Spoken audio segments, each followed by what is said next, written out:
Productions. Right now we have Boii in the building. So tell the people a little about yourself. Hey, what's poppin'? It's Boii. You know what it is. Y'all know what the fuck going on? Royal Life Productions in this motherfucker. Bro, I came a long way. That's all I can say. If it wasn't for God, I wouldn't be in the position that I am now to come talk to you and, you know, spread my knowledge and spread my work, you know. I just been working. I'm a small country town boy from Mississippi. And I moved to Arizona on a chance, you know what I'm saying? I took a leap of faith and I just did it. And it was all the plan, you know. It was written in stone. Everything just happened like it was supposed to, you feel me? You say you're from Mississippi. What made you come to Arizona? Like I said, it was actually strategized, you know what I'm saying? You know, I peeked out the music scene. My brother was already up here. He was like, Joe, you need to come up here to Arizona, you know what I'm saying? Try your music up here, you know? So I was like, fuck it. I took that chance and I just left, you know? Came up here, peeped the scene, met a lot of people, did what I was supposed to do. Now it's up, you know? So has 2020 coronavirus affected you getting your money any kind of way? Nah. So you still getting that bag ever since Corona walked in the door? Yeah. So how is that possible? Man, just working, doing anything it takes to get a dollar, you know what I'm saying? Working a 9 to 5, rapping. I just gotta do what I gotta do, you know? Coming out here, it was, you know, it was a hassle getting started, but as long as I stuck to the plan, I knew I was gonna make it happen, and that's what I did. Yeah. So you said since you stuck to the plan. Mm-hmm. How long you been doing music? For about 6 years now. About 6 years. So what made you want to take this music thing to another level? You want to know how it started, or you want to know what made me take it to another level? Yeah, we can see how it started. Tell the people how you started your industry career. Well, you know, in high school, I wrote poems and stuff, and I always kept it to myself. And you know, I was selling snacks in high school. You know what I'm saying? So snakes like animals? Snacks. Oh, snacks. Yeah, I was selling. Oh, getting that bread. I feel you. What? Man, I was making more money than the average drug dealer every day. I walk in the gym in 15 minutes, about $700, killing. You know what I'm saying? Then I, you know, got started in everything else. You know, trying to find my way around. I was always about that bread. You know what I'm saying? But back in 2014. I had a group of cousins, they was rapping or whatever, and they were doing their thing. They were making a little noise, people were knowing them and shit. And they fucked up, they fucked up, they got locked up. And then when they got out, a couple of my cousins decided they wanted to start rapping. So I seen them, you know, as they progress or whatever, and I'm just peeping game. Like, yeah, they actually on something. They really got some talent, you feel me? You know, there's your big cousin. These the niggas you looked up to growing up. You know what I'm saying? But, yeah, one of my cousins ended up dying. While he was rapping, he had did like his third song. And he had ended up dying. A nigga shot him in an apartment complex. And,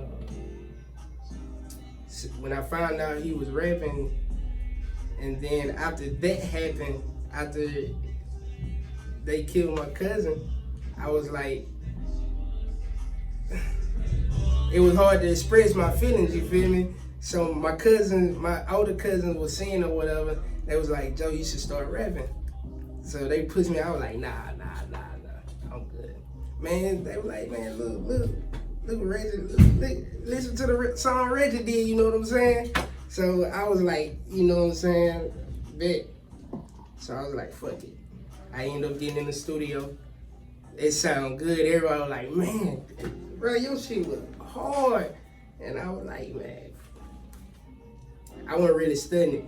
But then after hearing so many people, like, you actually gifted, like, nigga, you talented. So did you not believe in yourself at first? That's how it always starts. What you mean? That's how it starts with everybody.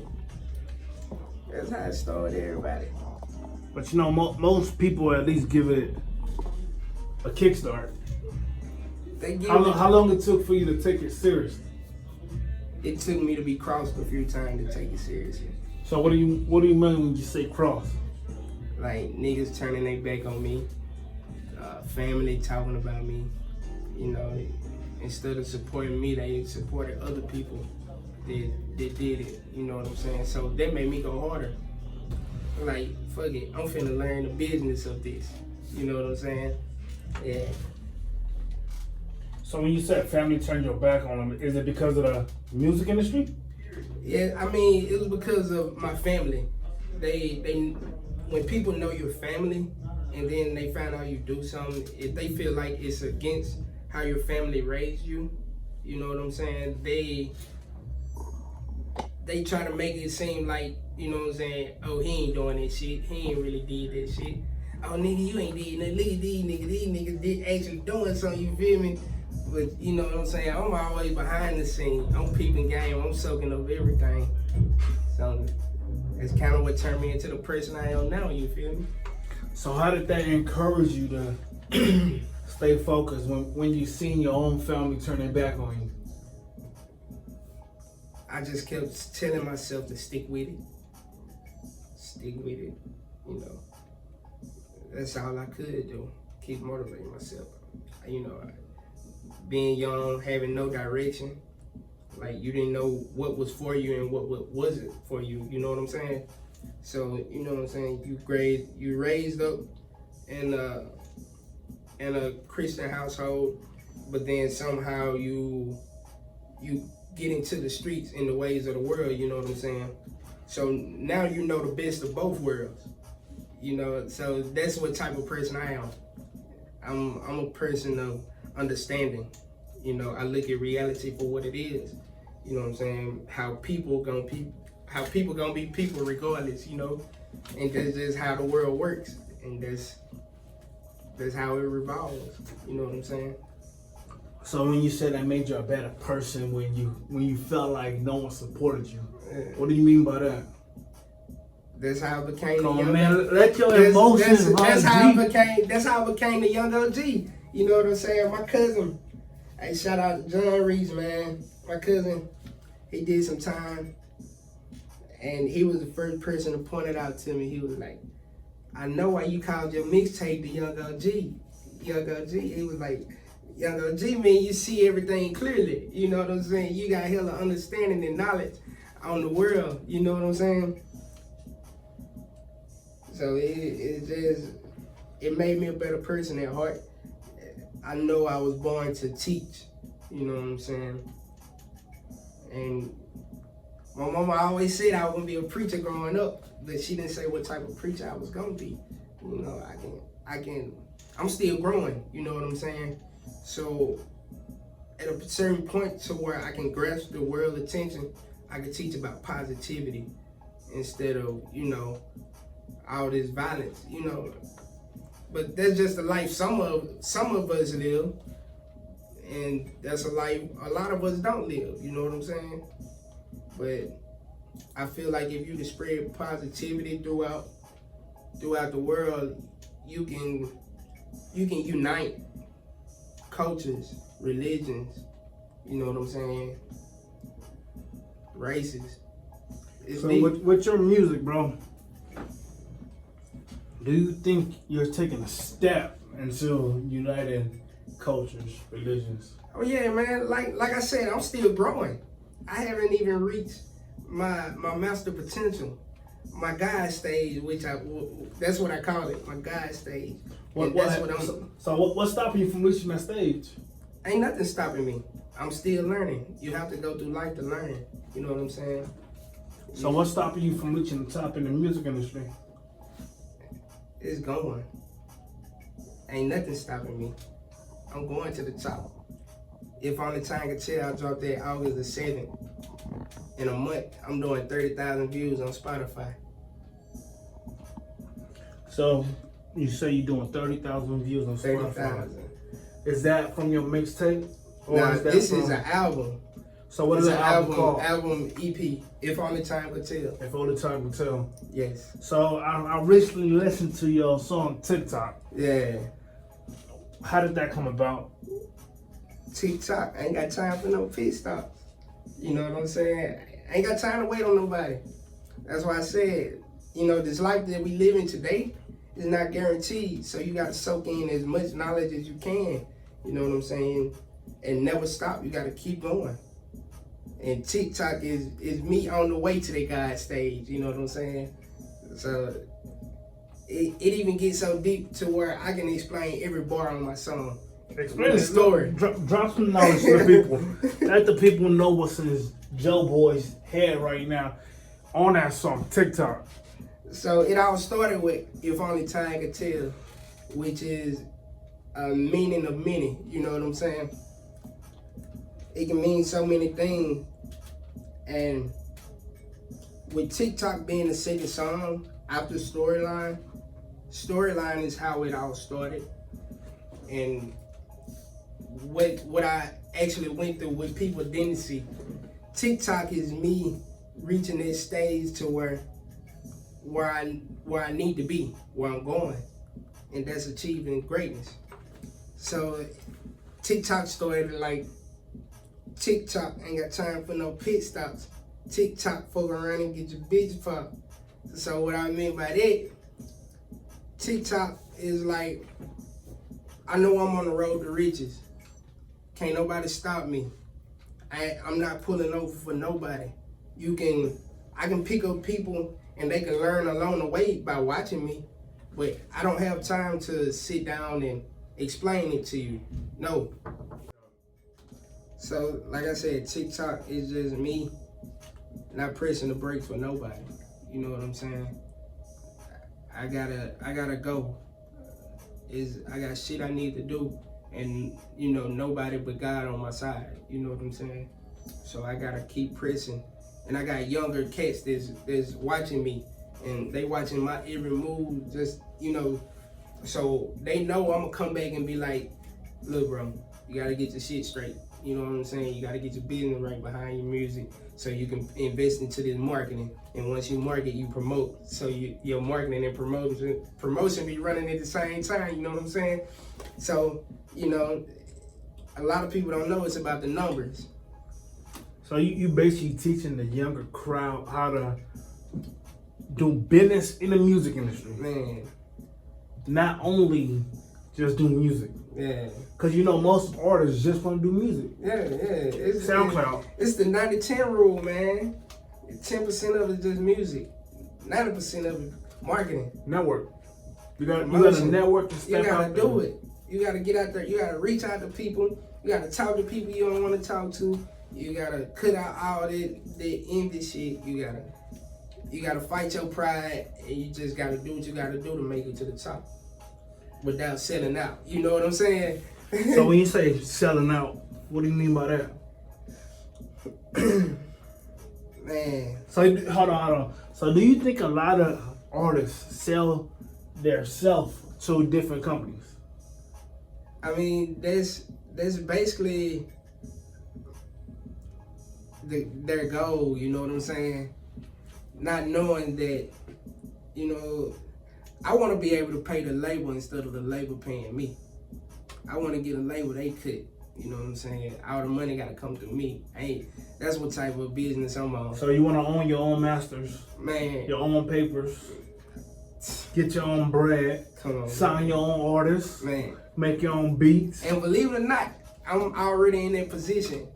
I'm already in a position to do. So tell me about that. How did you get in that position to basically own your own masters, do your own shit in the music industry? Man, my whole album EP, I did everything from the paperwork to mechanical royalties, performance royalties. I did all that myself. Copyrights. It's crazy, bro. There's so much knowledge stuck up in my big ass head. I don't even, it takes some time to even write it down. You know what I'm saying? So what can you tell a newer artist that's trying to figure the game out that don't know how to do that? So how can they get into that part of that business? How can you give them the game on that type of tip? You gotta network. Like I said, man, network. You gotta soak the game up. Like I said, a lot of pride gonna have to be put to the side. You know what I'm saying? So when you learn something, you soak it in, and then later on you go back and do your research on it and enhance your knowledge on it. You know what I'm saying? Because a lot of people know a lot of things, but every day new stuff is being taught. You know what I'm saying? New stuff is being brought about. They switching up the game on how to make it every fucking other year. You know what I'm saying? So it's important that you pay attention and you soak up all knowledge and do your research on it. So do you think social media changed the game for a lot of artists, except for going up to concerts or in an open and passing out their mixtapes? Yeah, but it can be done the old way too. But I'd rather do it both ways. You can do it the modern day way, but also you can also do it the Master P way. You know what I'm saying? That's how I got my framework set up. Well, passing out CDs. How many CDs do you print out of your EP? It's not CDs. It's flash drives. Flash drives now? Yeah, flash drives. So no one listens to CDs no more. I'm not saying no one listens to CDs, but flash drives. You can go in Walmart and buy a radio out of Walmart, and it has the flash drive slot. You know what I'm saying? All the new cars from 2010 and up are made with flash drives. It's easy. It's easier, way easier. But don't you think that's more money to get putting out there? Except for CDs, you get like $100 for like $3. Your flash drives. I mean, either way, like I said, I can do it both ways. That's just how I got myself set up. I can do it either or. You know what I'm saying? Social media wise too. So you basically talking from example of how you live in your life, of how you can do it with the money. What about artists that don't have the bread, that can't do it both ways? Hold on now. I ain't say I got the bread. Okay. I ain't say I got the bread. You know, for a long time, a lot of motherfuckers was like, that's all you missing. But come to find out, that wasn't all I was missing, you know, because I was still missing shit that made me certified, you know what I'm saying? You know, I learned mechanical and performance royalties a couple years ago, you know what I'm saying? So how did you learn that? Soaking the game up, watching somebody who thought they knew what they were talking about, but they knew what they were talking about, but they didn't know all the way of what they were talking about, you know, if you pick up what I'm saying. So it was like, they knew about this shit, but they didn't know how to actually use it to their advantage. You know what I'm saying? And put it out there. And actually coming on them steps, you know what I'm saying? Them steps to what it takes to get your shit on radio stations, to get it on FM stations, you know. So how can an artist get their music on radio stations? It's different ways. You can call, you can email. You have PR and marketers who will help you if you ask. They know radio stations and own radio stations, so you never know. So what are you doing right now differently than every other artist out there? I mean, I be focusing on myself, so I'm not really just peeping out on other artists' business, how their business is set up, but I had to have mine legit, you know what I'm saying? I'm at a point now to where all it takes is a little money, you know what I'm saying? I'm so set up, like everything is official, legit. Copyright, trademark, so forth and so on. You know, LLC is done. So, what stage in your career that you decided to do all that? It was just along the line. I've been getting, like, every year I'm picking up and dropping off. I'm learning something and I'm enhancing my knowledge on it, and I'm doing it how the modern day and time prefers you to do it. You know what I'm saying? Yeah, you just gotta use that knowledge to your advantage and keep on going. You know, like we talked about before, a lot of artists do not know that side of the business. Mm-hmm. A lot of artists out there just want to put music out there. Right. Can we call it basically social media artists, or is it basically SoundCloud artists that just want to keep putting songs, keep putting EPs, albums out there on YouTube, on SoundCloud, on .piff, without a proper stabilization of how to get their music out there? I mean, that comes along with, if your business right and you getting your music out there, the money gonna come along with getting your music out there. Because if you got the right marketing and you doing numbers, you gonna see that check at the end of the quarter and be like, damn, I did this. How do you know if you got the wrong marketing? You ain't doing the numbers. But what if you're an underground artist and you're just trying to get to the business? How do you know that this marketing company isn't for me? Well, see, you gotta network. You gotta reach out and talk to people. If somebody told me a long time ago, a person gonna always make time for what they want. You know what I'm saying? So if you want that knowledge, you gonna make time for that knowledge, and you gonna go get that knowledge. You gonna peep game on the OGs or somebody who actually doing this shit. You know what I'm saying? You gonna do your research. That's what it boils down to. You know?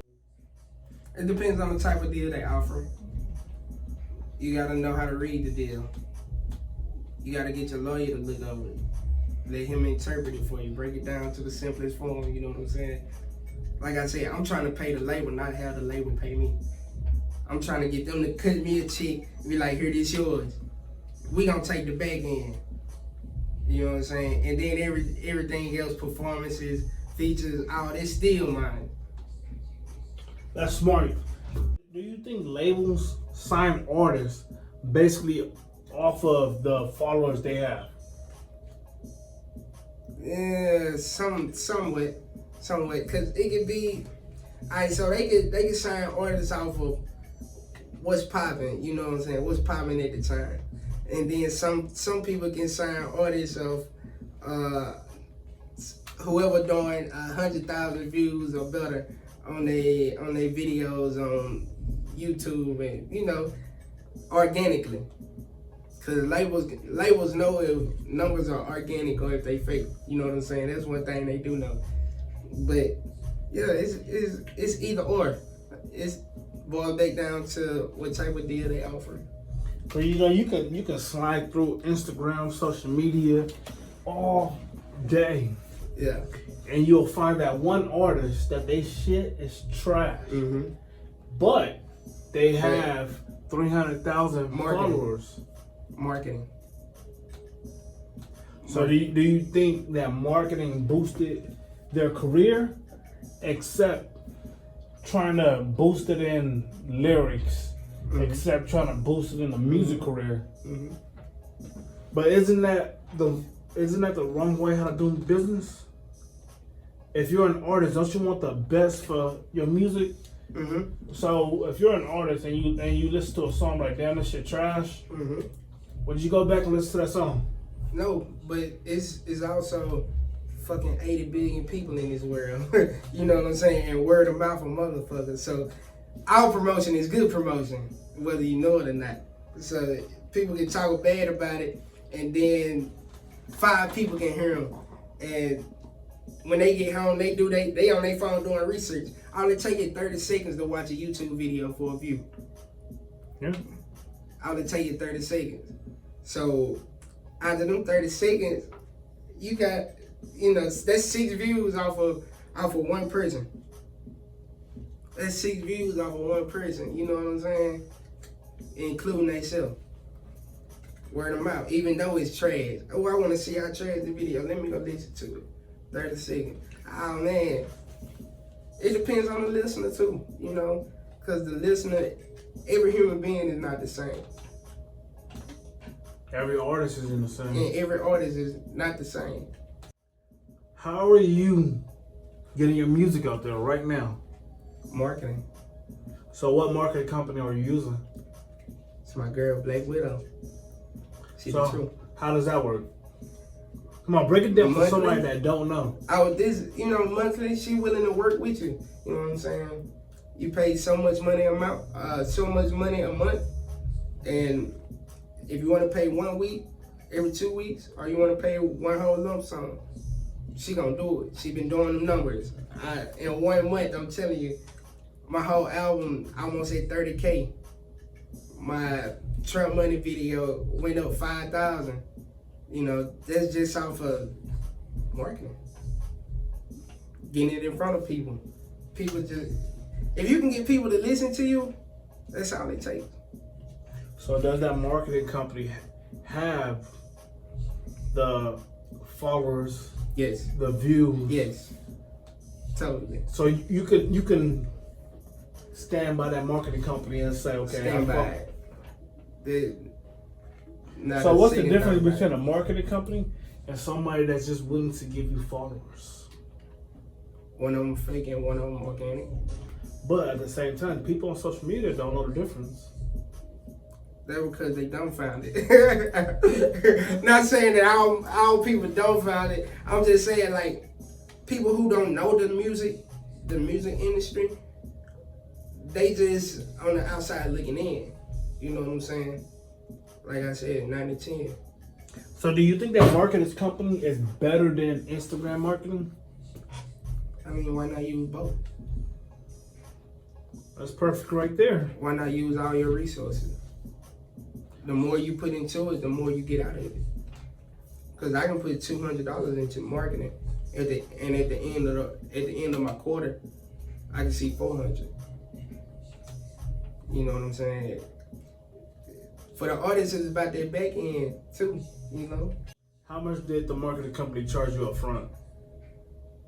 How much did they charge me up front? $100. $100 for how long? Nah, it's cheap. So it's like $100 a week. A week? Yeah, $100 a week. For how long? For a month. You can pay up to for a month. So if you want to marketing for their whole month, it's $400. But if you want to do it every week or every 2 weeks, she'll work with you. And it's different to where you can look on Spotify and then log into your distribution company account and see them numbers reflect in there. It's different because all them numbers, they totaling up. They steady gaining, and each listener counts. You know what I'm saying? So man, we not editing this out. You throwing out free game. I got too much knowledge. I can't be giving away all this knowledge. Man, we are not editing this out. But see, you see why my young niggas fuck with me. But at the same time, people can fuck with you all the time. Yeah, but are they soaking in that knowledge that you're throwing out there? But see, that's what I want them to do. I want them to look at me and be like, oh shit, this nigga got it together. Because I know I do. And I don't know conceited shit. It's because it took time. If only time could tell, it's my life story in the past, present, and the future. So when you say past, present, and future, yes. how does your life affect you now? Even with the music industry. Sacrifices. But do you think an artist can make it big without any sacrifices? Nah. That's where we go in when we say social media artists. Yeah. But when you see an artist that's out there that's like 15 years old, what sacrifice did they make to make it in their career? They sacrificed their childhood. But you can say that. Sacrifice their childhood. Cause when you see a young cat on social media, Instagram, perfect example on the Explorer page, click on it, they have 10,000 views. And without the right guidance, they gonna crash. It's guaranteed. It's statistical. It's a proven fact. Most artists die in their own city. Man, I love and I hate that little saying right there. I love and I hate that saying. It's a fact, but it's totally like true. It's reality. Yes. It's reality. Because if you ever go back, most artists die in their own city because they wanna, I won't say fucking fly. I won't say be bigger than their city, but they want to give back to a lot of people that don't want them in their city. So, when we say that don't want them in the city, what are you doing right now to prevent that from happening? Hey, I can show them better than I can tell them. You gonna watch me from a distance. I ain't gonna even give you the opportunity to get close up on me. So you're not gonna hop out your car with a bunch of fans running up to you? Oh yeah, that's how cool. But how would you know who's the enemy? You'll never know. You'll never know. So how are they gonna watch it from a distance? They still gonna have to. If they not where I'm from, then where I'm from is just it's savage. You know what I'm saying? Your own people be out there. You know. I mean, I know that's pretty much everywhere, but you never know who your enemy is. But you gotta keep going. You gotta have faith. I always keep God on your side, you know. So you know what's been going through my head for a long time when people call each other oppositions. So do most artists, do they ops become their enemy by people they know? Or do they ops become enemies by their hood? Do they ops become enemies by another artist that do not like them? How do an artist? Like an out could be anybody, you know. Yeah. An out could be anybody you feel like that's against you. They're trying to make a move on you. But how would you determine that person is an op? So I put it like I put it like this. Come on, drop that free game, man. If you my best friend, bro, if you my nigga, I grew up with you, I know your heart just as well as I know my heart. If I know that if we have another friend and you cross that other friend over some petty shit, I know you'll cross me. Without a doubt in my mind. I have a pure and tender heart. You know what I'm saying? But you gotta know who else has a pure and tender heart just like you. It's energy. It's all based off of energy. If you don't get that energy, I don't care if you've been knowing a person for 10, 15 years. One day on the 15th year and the first day in the other year, you know what I'm saying, you feel a negative energy towards them, I say cut them off. You know what I'm saying? Because it's not for you. When you say you'll cut them off, is it easy to cut off somebody you knew for so long? Yeah. Like how you say your right hand man cross you. Well, you just like, damn, nigga, we been together for so long. But see, me, I cut people off in a different way, bro. How was that? It's like I let people cut themselves off, and then once they notice that I started keeping my distance, first I started keeping my distance. Then second, you won't hear from me at all. I ain't got no bad blood between nobody who ever did me wrong. I don't want to keep that negative energy on me. Have I ever forgot? Nah. But I ain't got no bad blood with them. We're going to keep it 100 from there. We got Joe Boii in the building, Royal Life Productions. Hey. We in Blueprint Records, Talkcast Studio, Phoenix, Arizona. Right now, Joe Boii, let the people know they can find you out on social media. Yeah, you can find me on IG at Joe That Boy. That's JoeBoii. Facebook, you can find me at Joe Boy, JoeBoii. YouTube, same thing. Twitter, JoE2_BOII. Apple Music, iTunes, Spotify. We doing numbers. We making it happen. You know what I'm saying? Drop